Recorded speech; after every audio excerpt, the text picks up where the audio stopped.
மதுரையில் முருக பக்தர்களின் மாநாடு கலை நிகழ்ச்சிகளுடன் கோலாகலமாக தொடங்கியது. மேடையில் இந்து துறவிகள், மடாதிபதிகள் அணிவகுத்து வந்தனர். பக்தர்கள் கூட்டம் கூட்டமாக வந்து குவிந்தனர்.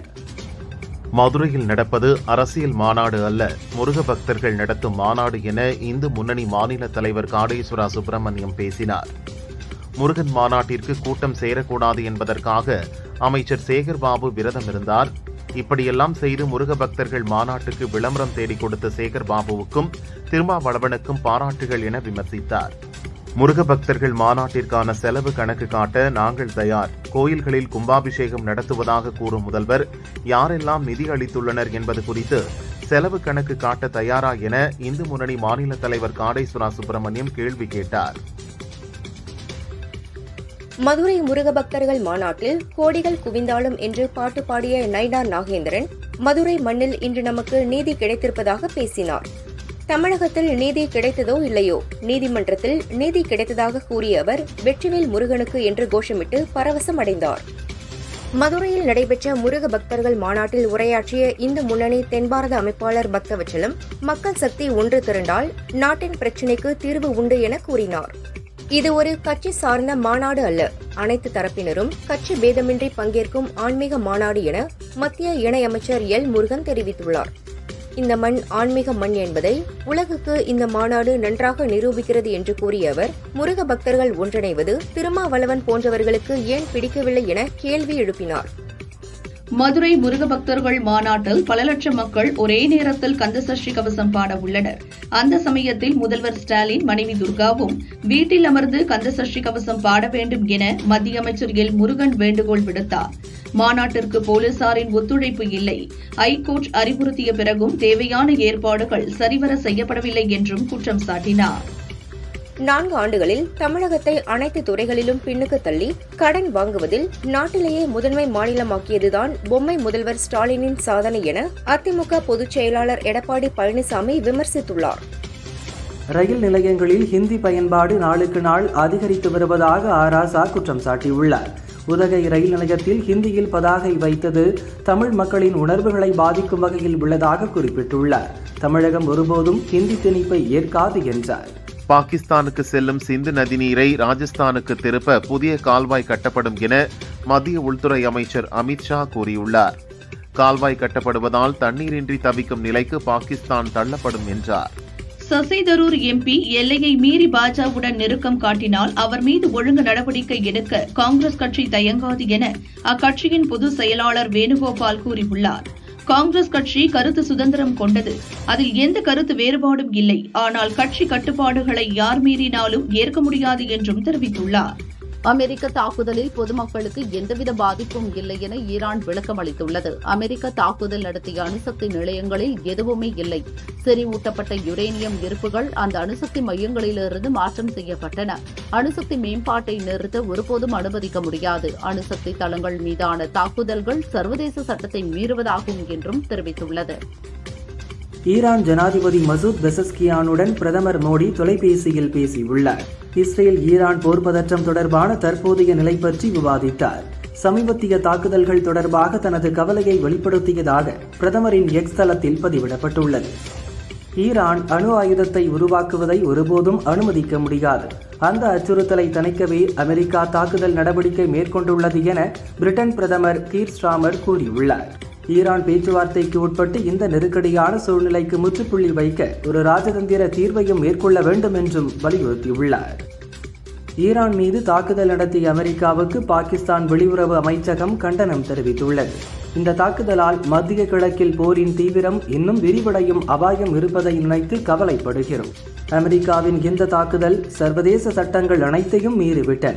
அப்பாவி மக்கள் மற்றும் பொருளாதார சேதத்தை மனதில் வைத்து உடனடியாக போரை முடிவுக்கு கொண்டுவர வேண்டும் என்று கூறியுள்ளது.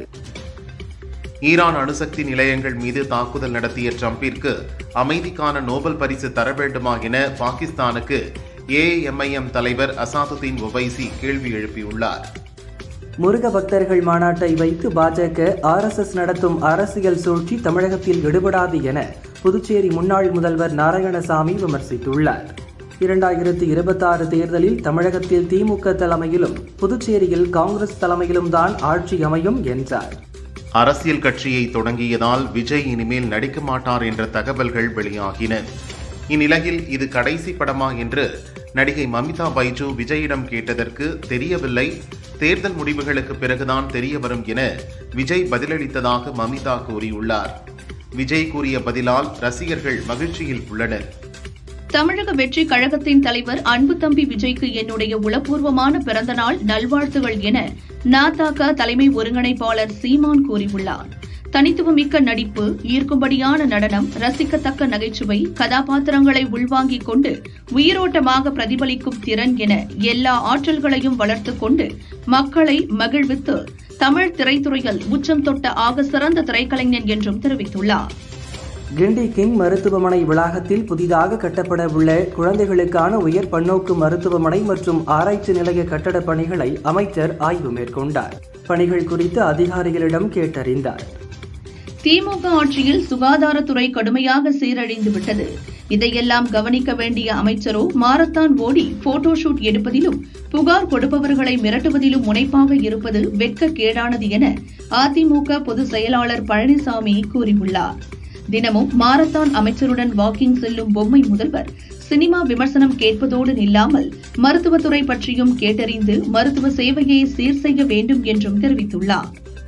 எடப்பாடி பழனிசாமியை அவதூறாக சித்தரித்து கார்ட்டூன் படம் வரைந்து மிகவும் மோசமான வகையில் சோசியல் மீடியாவில் பதிவிட்டுள்ளதை கண்டித்தும் திமுகவின் சமூக வலைதள பக்கங்களை உடனே முடக்க வேண்டும் என வலியுறுத்தியும் புதுச்சேரி பழைய பஸ் ஸ்டாண்ட் அருகே அண்ணா சிலை முன் அதிமுக மாநில செயலாளர் அன்பழகன் தலைமையில் கண்டன ஆர்ப்பாட்டம் நடத்தப்பட்டது.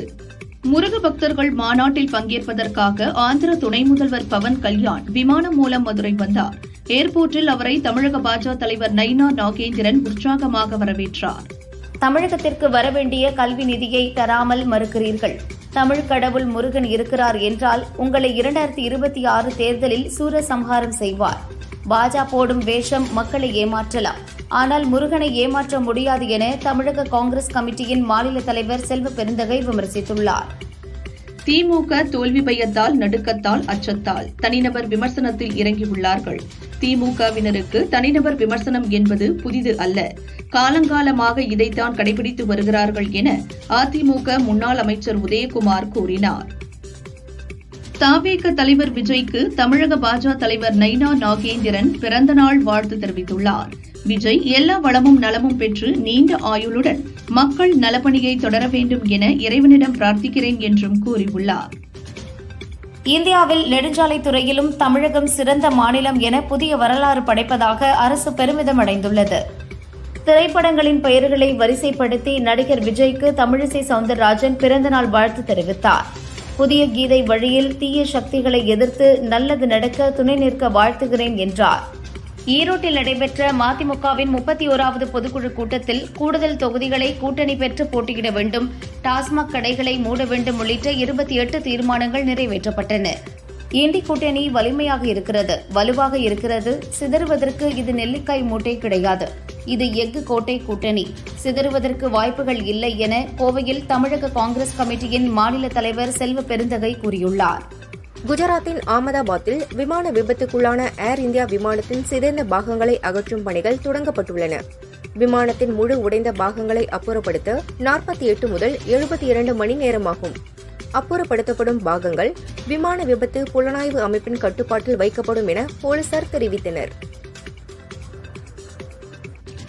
பஹல்காமில் கொடூரமான தாக்குதலை நடத்திய பயங்கரவாதிகளுக்கு அடைக்கலம் கொடுத்ததற்காக பர்வைஸ் அகமது ஜோதர் மற்றும் பஷீர் அகமது ஜோதர் ஆகிய இருவரை என்ஐஏ அதிகாரிகள் கைது செய்துள்ளனர். இவர்கள் லஷ்கர்-இ தொய்பாவுடன் தொடர்புடைய பாகிஸ்தானியர்கள் ஆவர். பயங்கரவாதிகள் என தெரிந்தும் உணவு, தங்குமிடம் உள்ளிட்டவற்றை வழங்கியுள்ளனர். ஆந்திரா முன்னாள் முதல்வர் ஜெகன்மோகன் ரெட்டி கடந்த 18ஆம் தேதி ரெண்டபல்லா கிராமத்திற்கு காரில் சென்றபோது அவரை பார்க்க தொண்டர்கள் குவிந்தனர். கூட்டத்தில் இருந்த செலி சிங்கையா என்பவர் மலர் தூவ முயன்றபோது ஜெகனின் காரின் முன்வலது டயரில் சிக்கி பரிதாபமாக இறந்தார். இந்த விபத்து குறித்து சிங்கையா ஜெகனின் கார் டயரில் சிக்கும் வீடியோ வெளியாகி அதிர்ச்சியை ஏற்படுத்தியுள்ளது. மகாராஷ்டிரா சட்டசபை தேர்தலில் முறைகேடு நடந்ததாக ராகுல் குற்றம் சாட்டியிருந்தார். வாக்குச்சாவடி வீடியோ பதிவு 45 நாட்களுக்கு பின் அழிக்கப்பட்டுவிடும் என தேர்தல் ஆணையம் கூறியதற்கு கண்டனம் தெரிவித்தார். கேள்விகளுக்கு பதிலளிப்பதற்கு பதிலாக வீடியோ ஆதாரங்களை தேர்தல் ஆணையம் அளித்துள்ளதாக ராகுல் குற்றம் சாட்டியுள்ளார். பகல்காமில் தாக்குதல் நடத்திய பயங்கரவாதிகளுக்கு உணவு, போக்குவரத்து வசதிகள் செய்து கொடுத்த பர்வைஷ் அகமது, பஷீர் அகமது ஆகிய இருவரை என்ஐஏ கைது செய்தது. பருவமழை பெய்து விவசாயம் செழிக்க தஞ்சாவூர் பழைய கலெக்டர் அலுவலக வளாகத்தில் உள்ள காலபைரவர் கோயிலில் உள்ள வேப்ப மரத்திற்கும் அரச மரத்திற்கும் திருக்கல்யாண வைபவம் வெகு விமர்சையாக நடத்தப்பட்டது. திருக்கல்யாண வைபவத்தில் 100க்கும் மேற்பட்ட பக்தர்கள் கலந்து கொண்டு சுவாமி தரிசனம் செய்தனர். வேலூர் மாவட்டம் காட்பாடி அடுத்த கோட்டநத்தம் கிராமத்தில் புதிதாக கட்டப்பட்ட தொல்லாத்திரம்மன் கோவிலில் நடைபெறும் 48 நாள் மண்டல பூஜையை முன்னிட்டு பெண்கள் பால்குடம் எடுத்து வந்து தொல்லாத்திரம்மனுக்கு பாலாபிஷேகம் செய்தனர். அதனைத் தொடர்ந்து 108 சங்காபிஷேகம் நடைபெற்றது. திருவாரூர் மாவட்டம் சேந்தனாங்குடி கிராமத்தில் உள்ள ஸ்ரீ படைபெட்டி மாரியம்மன் கோயிலில் ஆனி மாத திருவிழாவையொட்டி 200க்கும் மேற்பட்ட பக்தர்கள் பால்குடம் எடுத்தும் காவடி சுமந்தும் ஊர்வலமாக சென்று நேர்த்திக்கடன் செலுத்தினர். காஞ்சிபுரம் திரௌபதி அம்மன் கோயிலில் மகாபாரத பெருவிழாவை முன்னிட்டு துரியோதனன் படுகள நிகழ்ச்சி நடைபெற்றது. பக்தர்கள் திரளாக கலந்து கொண்டு வேண்டுதல் காணிக்கையை செலுத்தி சாமி தரிசனம் செய்தனர். மன்னார்குடி ராஜகோபால சுவாமி கோயிலில் ஏகாதசியையொட்டி ராஜகோபால சுவாமி புறப்பாடு நடைபெற்றது. ஒற்றை வஸ்திரம் அணிந்தபடி சிறப்பு அலங்காரத்தில் உள் பிரகாரங்களை சுற்றி வலம் வந்து காட்சியளித்த ராஜகோபால சுவாமிக்கு கும்ப ஆரத்தி, கற்பூர ஆரத்தி காண்பிக்கப்பட்டது. அதன் பின்னர் யானை செங்கம்மா சுவாமியை சுற்றி வலம் வந்து வணங்கியது. தொடர்ந்து ஏராளமான பக்தர்கள் ராஜகோபால சுவாமியை தரிசனம் செய்தனர். ஆங்கிலத்தில் முனைவர் பட்டம் பெற்று உதவி பேராசிரியராக சேர்ந்த திருநங்கை ஜென்சிக்கு முதல்வர் ஸ்டாலின் வாழ்த்து கூறியுள்ளார். தமக்கு அரசு பணி வழங்க முதல்வர் நடவடிக்கை எடுக்க வேண்டுமென ஜென்சி கோரிக்கை விடுத்துள்ளார்.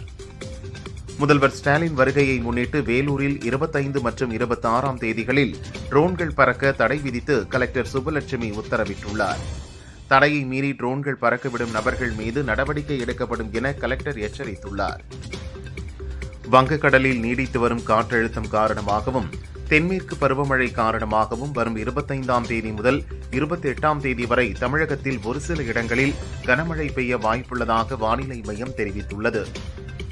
கோவை மாவட்டம் மேட்டுப்பாளையம் அருகே ஜடையம்பாளையம் ஊராட்சியில் 2,24 லட்சம் ரூபாய் மதிப்பீட்டில் சாலைகளை மேம்படுத்த நடந்த பூமி பூஜையை அதிமுக எம்எல்ஏ AK செல்வராஜ் தொடங்கி வைத்தார். தாவேக தலைவர் விஜயின் 51வது பிறந்த நாளான இன்று அவரது நீலாங்கரை வீட்டின் முன் ஏராளமான ரசிகர்கள் மற்றும் தொண்டர்கள் திரண்டிருந்தனர்.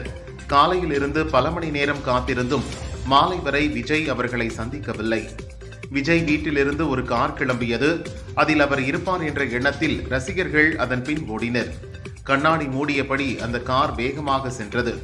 விஜய் அதன் உள்ளே இருந்தாரா என்பதும் சரியாக தெரியவில்லை. ஒரு கட்டத்தில் பொறுமை இழந்த ரசிகர்கள் அங்கிருந்து வேதனையுடன் கிளம்பினர்.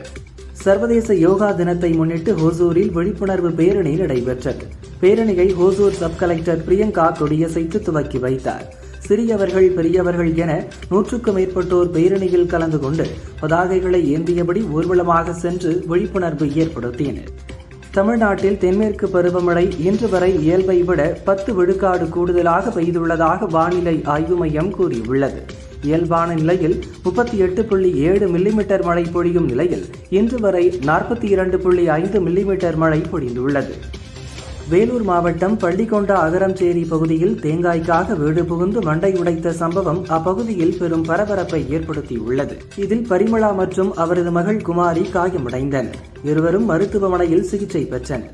புகார் கொடுத்து 2 நாட்களாகியும் பள்ளிகொண்டா போலீசார் நடவடிக்கை எடுக்காததால் SP அலுவலகத்துக்கு சென்று புகார் அளித்தனர். மேலும் வீடு புகுந்து சண்டையிடும் CCTV காட்சிகளும் வெளியாகியுள்ளது.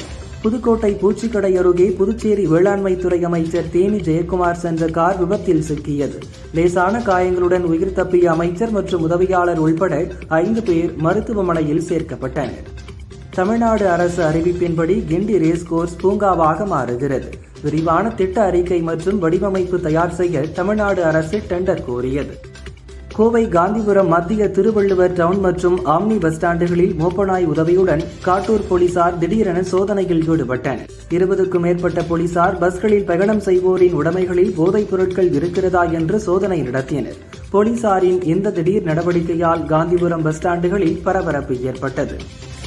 திருப்பத்தூரில் இருந்து புதுச்சேரிக்கு செல்லும் விழுப்புரம் கோட்டம் அரசு போக்குவரத்திற்கு உட்பட்ட 2 பச்சை நிற பஸ்கள் புதுப்பிக்கப்பட்டு மஞ்சள் நிறத்திற்கு மாற்றப்பட்டுள்ளது.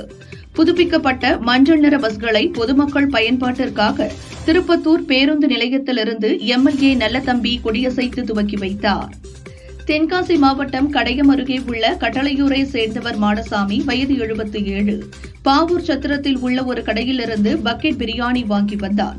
வீட்டில் இருந்த அனைவரும் சாப்பிட்டனர். சிறிது நேரத்தில் அவர்களுக்கு வாந்தி, மயக்கம் ஏற்பட்டது. மாடசாமி, அவரது மகன்கள், மருமகள்கள், பேரன், பேத்திகள் என 9 பேர் கடையத்தில் உள்ள தனியார் ஹாஸ்பிட்டலில் அட்மிட் செய்யப்பட்டனர். அவர்களுக்கு அங்கு சிகிச்சை அளிக்கப்படுகிறது. கடையம் போலீசார் விசாரிக்கின்றனர். தமிழகம் மற்றும் புதுச்சேரியில் இன்று முதல் 7 நாட்களுக்கு ஓரிரு இடங்களில் மிதமான மழைக்கு வாய்ப்புள்ளது. அதிகபட்ச வெப்பநிலை இயல்பை விட 2 முதல் 3 டிகிரி செல்சியஸ் அதிகரிக்கக்கூடும். சென்னையில் இன்றும் நாளையும் ஒரு சில இடங்களில் லேசானது முதல் மிதமான மழைக்கு வாய்ப்புள்ளதாக வானிலை ஆய்வு மையம் தெரிவித்துள்ளது. மீன்பிடி தடைக்காலம் முடிந்ததால் கோவை உக்கடம் மீன் மார்க்கெட்டிற்கு மீன்களின் வரத்து அதிகரித்துள்ளது. வார விடுமுறை நாளான இன்று மீன்களை வாங்க மீன் பிரியர்கள் குவிந்தனர். குமரி மாவட்டத்தில் உள்ள திருப்பரப்பு அருவியில் வெள்ளப்பெருக்கு குறைந்ததால் 4 நாட்களுக்கு பிறகு சுற்றுலா பயணிகள் குளிக்க அனுமதி வழங்கப்பட்டது. ஞாயிறு விடுமுறை தினம் என்பதால் காலையிலேயே ஏராளமானோர் அருவியில் குவிந்தனர். பின்னர் குடும்பத்துடன் உற்சாகமாக குளித்து மகிழ்ந்தனர். தேனி மாவட்டம் பெரியகுளத்தில் இருந்து பாஜ மாவட்ட தலைவர் ராஜபாண்டி தலைமையில் ஏராளமானோர் மதுரை முருக பக்தர்கள் மாநாட்டுக்கு புறப்பட்டனர். வேலுடன் ஊர்வலம் புறப்பட்ட அவர்களை போலீசார் தடுத்து நிறுத்தினர். இதனால் பாஜவினருக்கும் போலீசாருக்கும் இடையே கடும் வாக்குவாதம் ஏற்பட்டது.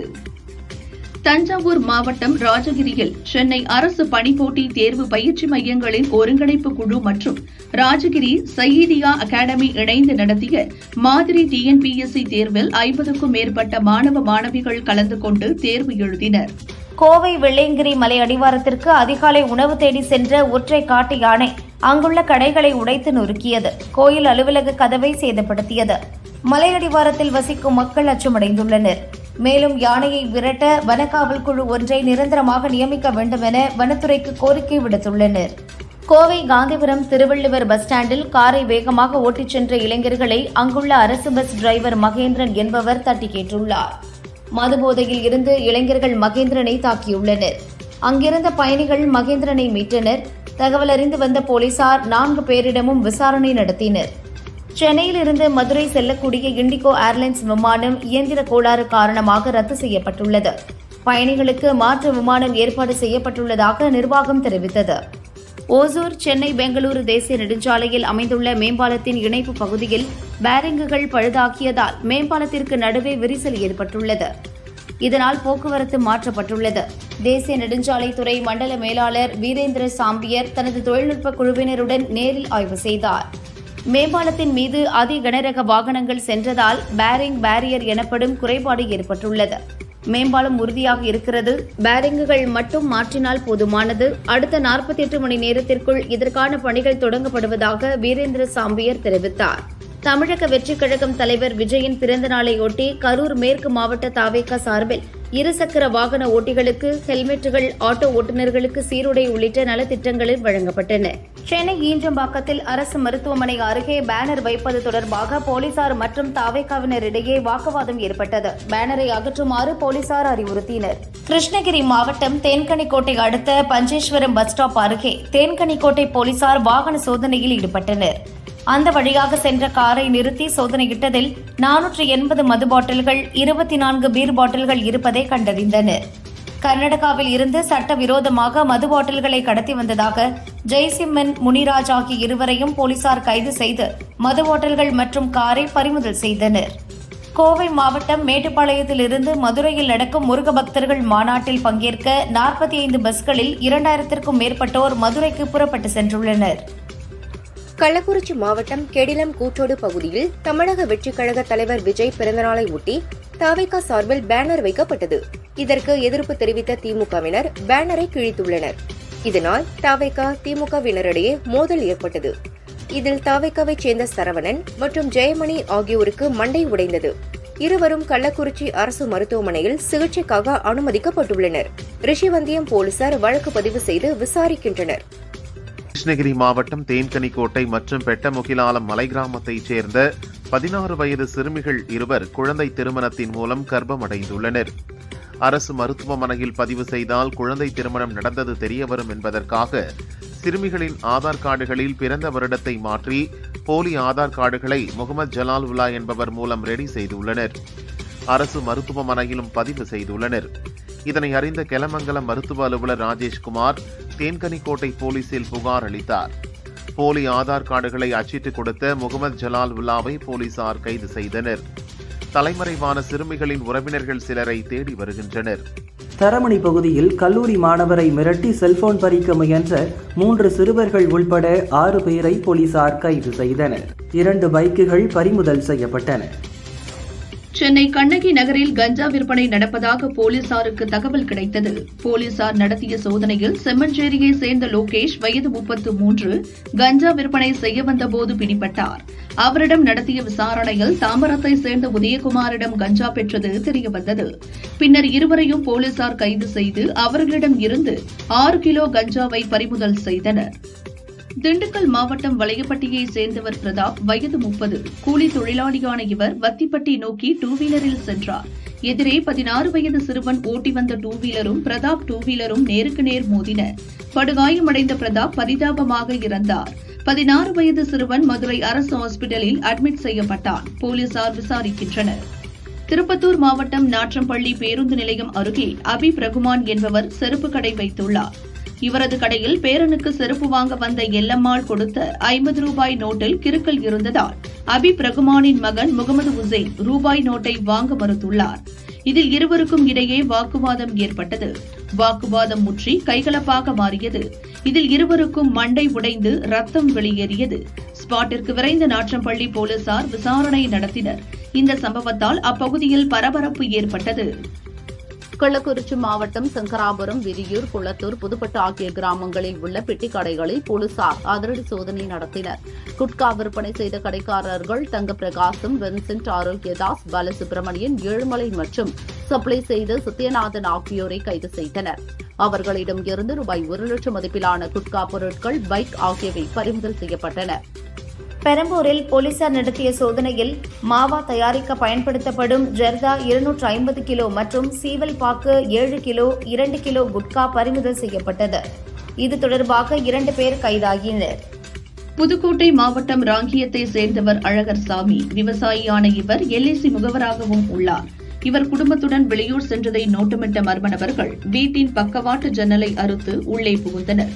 பீரோவில் இருந்த 80 சவரன் தங்க நகைகள், 5.300 கிலோ வெள்ளி, 1.50 லட்சம் ரொக்கம் ஆகியவற்றை கொள்ளையடித்து சென்றனர். பனையப்பட்டி போலீசார் மர்ம நபர்களை தேடுகின்றனர். ஈரானின் 3 அணுசக்தி நிலையங்களில் அமெரிக்கா இதுவரை பயன்படுத்தப்படாத GPU-57 பதுங்குகுழி அழிக்கும் குண்டுகளை வீசி தாக்குதல் நடத்தியுள்ளது தெரியவந்தது. ஈரானின் அணுமின் நிலையங்கள் மீது அமெரிக்கா தாக்குதல் நடத்திய நிலையில் 247 பயணிகளுடன் லண்டன் சென்ற பிரிட்டிஷ் ஏர்வேஸ் விமானம் பாதையில் மீண்டும் சென்னை திரும்பி வந்தது. ரஷ்யா, அமெரிக்காவில் இருந்து கச்சா எண்ணெய் இறக்குமதியை இந்தியா அதிகரித்துள்ளது. ஈரான், இஸ்ரேல் இடையே தாக்குதல் நடக்கும் நிலையில் ரஷ்யாவிலிருந்து இந்த மாதம் 2.2 மில்லியன் பேரல் கச்சா எண்ணெய் இறக்குமதி செய்ய இந்தியா திட்டமிட்டுள்ளது. வினோத் இயக்கத்தில் விஜய் நடித்து வரும் ஜனநாயகன் ஜனவரி 9 ரிலீஸ் ஆகிறது. விஜயின் பிறந்த நாளை முன்னிட்டு படத்தின் டீசர் வீடியோவை நள்ளிரவு 12 மணிக்கு படக்குழு வெளியிட்டது. இதில் போலீஸ் அதிகாரியாக விஜய் வருகிறார். என் நெஞ்சில் குடியிருக்கும் என்ற விஜயின் பின்னணி குரலுடன் ஒரு உண்மையான தலைவர் அதிகாரத்திற்காக எழுவதில்லை, ஆனால் மக்களுக்காக என்ற வாசகத்துடன் டீசர் துவங்குகிறது. இதனை வைத்து இப்படம் அரசியல் பேசப் போகிறது என்பது உறுதியாகியுள்ளது. அடுத்து முழுநேர அரசியலில் ஈடுபட போகும் விஜய்க்கு ஜனநாயகன் படம் பெரிதும் உதவ போகிறது. நடிகர் பிரபாஸ் கடைசியாக நடித்த ஆதிபுருஷ் படத்தை ஆந்திரா, தெலுங்கானாவில் வாங்கி வெளியிட்ட நிறுவனத்திற்கு ரூபாய் 140 கோடி வரை நஷ்டம் ஏற்பட்டது. இதனால் அதே நிறுவனத்திற்கு தனது தி ராஜாசா படத்தை தயாரிக்கும் வாய்ப்பை வழங்கிய பிரபாஸ் படத்தில் நடிப்பதற்காக 1 ரூபாய் கூட சம்பளமாக பெறவில்லையாம். பிசினஸ் ஆன பிறகு சம்பளம் பார்த்துக் கொள்ளலாம் என நடித்துக் கொடுத்துள்ளார் பிரபாஸ். மலையாள நடிகர் மோகன்லால் அவ்வப்போது தமிழ் படங்களில் நடித்துள்ளார். தற்போது ரஜினியின் ஜெயிலர் 2 படத்தில் சிறப்பு தோற்றத்தில் நடித்து வரும் அவர் சிவகார்த்திகேயனின் அடுத்த படத்தில் அப்பா கதாபாத்திரத்தில் நடிக்க உள்ளாராம். அதேபோல் ஆதிக் ரவிச்சந்திரன் இயக்கத்தில் அஜித் நடிக்க உள்ள அவரது 64வது படத்திலும் மோகன்லால் நடிக்க பேச்சுவார்த்தை நடக்கிறது. ரஜினி, அஜித், சிவகார்த்திகேயன் படங்கள் என அடுத்தடுத்து தமிழில் மோகன்லால் பிஸியாக நடிக்க உள்ளார். ரேடியோ தொகுப்பாளராக இருந்து சினிமாவில் நடிகராக அறிமுகமாகி இயக்குனர் அவதாரம் எடுத்துள்ள RJ பாலாஜி சூர்யா நடிப்பில் கருப்பு படத்தை இயக்கி வருகிறார். இப்பட போஸ்டரில் தன் பெயரை சுருக்கி RJB என குறிப்பிட்டுள்ளார் பாலாஜி. இது பற்றி அவர் கூறுகையில், நடிகை ஊர்வசி என்னிடம் பெரிய நடிகர்கள் பெயரெல்லாம் 3 எழுத்துதான், அதனால் அடுத்த படத்துல இருந்து RJB போடுன்னு சொன்னாங்க. நியூமராலஜி படி ஊர்வசி மேடம் சொல்றதும் சரியாதான் இருக்குன்னு மாத்திட்டேன் என்றார். நெல்சன் இயக்கத்தில் நயன்தாரா, யோகி பாபு நடித்த படம் கோலமாவு கோகிலா. இப்படம் ரசிகர்களிடம் வரவேற்பை பெற்றது. நயன்தாரா பற்றி பேசியுள்ள யோகி பாபு, என்னுடன் நயன்தாரா நடிக்க ஒப்புக்கொண்டதே பெரிய விஷயம். படத்தில் ஒரு காட்சியில் நயன்தாரா காலால் என் முகத்தில் உதைப்பது போன்ற காட்சி இருக்கும். காலால் முகத்தில் தொட முடியாது என பிடிவாதமாக இருந்தார் நயன்தாரா. பின்னர் நெல்சன் காட்சியின் முக்கியத்துவம் பற்றி சொன்னதும் கால்களை சுத்தப்படுத்தி முகத்தில் மட்டும் படாதவாறு வேறு வழியின்றி நடித்தார். கால் தூசி என் முகத்தில் பட்டுவிடக் கூடாது என ஜாக்கிரதையாக இருந்தார் என்றார். நடிகர் ஹரிஷ் கல்யாண் தமிழில் பிஸியான இளம் நடிகராக பலம் வருகிறார். விரைவில் அந்தகாரம் பட இயக்குனர் விக்னாராஜன் இயக்கத்தில் ஹரிஷ் கல்யாண் நடிக்க உள்ளார். இதில் கதாநாயகியாக நடிக்க மலையாள நடிகை அனஸ்வரா ராஜன் ஒப்பந்தமாகியுள்ளார். ஏற்கனவே இவர் தமிழில் 7G ரெயின்போ காலனி 2 படத்தில் நடித்து வருகிறார்.